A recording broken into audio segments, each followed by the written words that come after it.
Good morning, my dear students. We were discussing chapter 5, the shopping list mystery. We already discussed till page number 47. Today, we are going to start from the second last paragraph of page number 47. The Belgian policeman switched on a slide projector. So, the last day we saw that lady in the jewelry who was taking the details from the customers and the grocery shop owner was arrested when one another robbery was taken place. The Belgian policeman switched on a slide projector. By the help of the projector, he showed photographs of the store and Jane Egmont.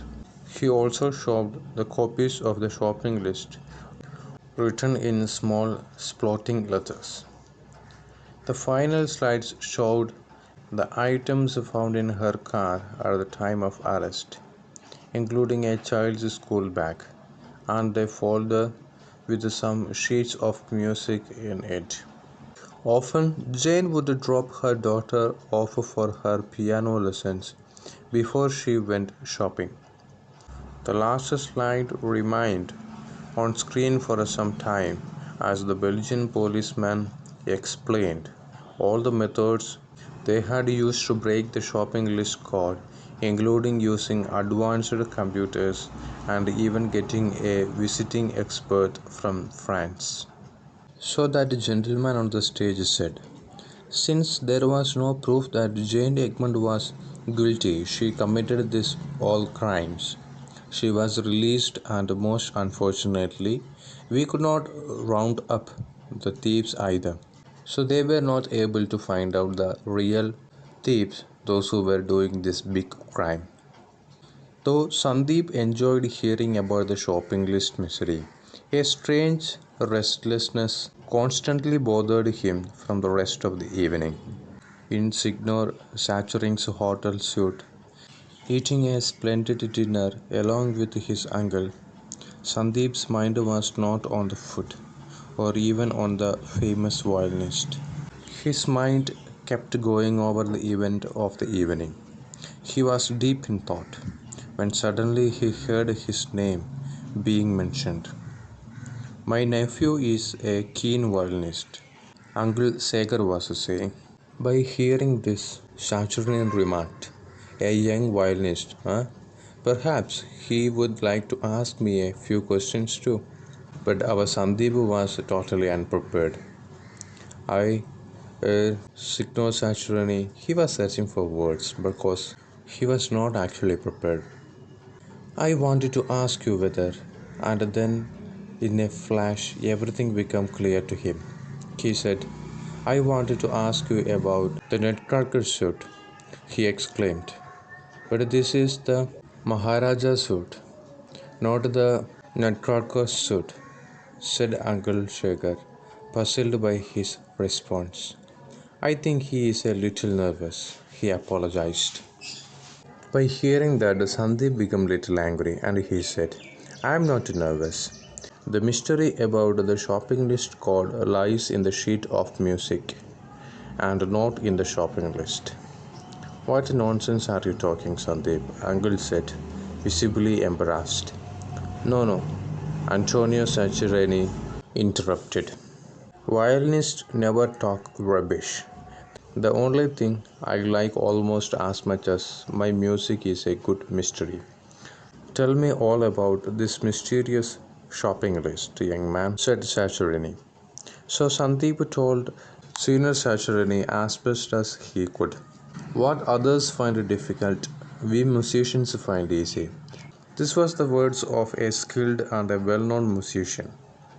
Why, Mr. Subramaniam, I think you must contact the Belgian policeman at once. Shekhar Subramaniam had no option but to agree. I am coming along. I don't want to miss the fun, said Senior Sachurini, picking up his violin. The policeman looked doubtful when he heard the story.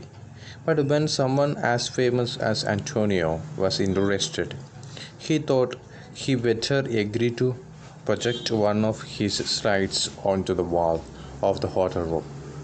Can you see it? Can you see what I mean? Said Sandeep excitedly, as the slide was shown on the wall. But of course, go ahead and show them, Senior Sarchiruni urged, offering him his violin. Sandeep took the instrument and explained. The pieces of music you see in the slide is taken from Tchaikovsky's Nutcracker suite. This is how it originally goes, and he played it from memory. Uncle Shagar thought he had never heard his nephew play so well. Now let me play the music as it is written on the sheet. The result was totally a mix of loud, unpleasant sounds, a mixture of odd notes that didn't sound like music at all. Someone has cleverly inserted a few notes into the original sheet of music.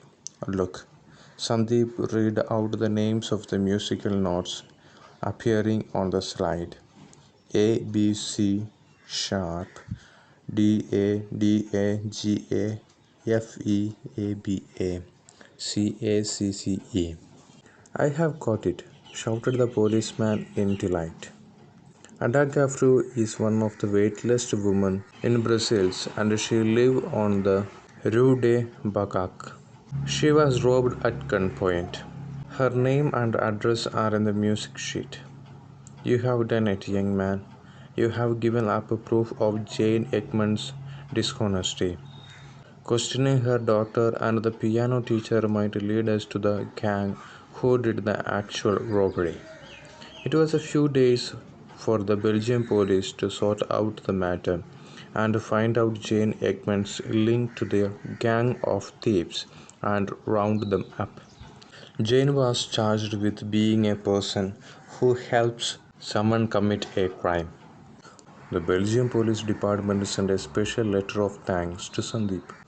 The Les Cabochons jewelry shop in Brussels sent him a diamond-studded gold tie pin shaped like a tiny violin.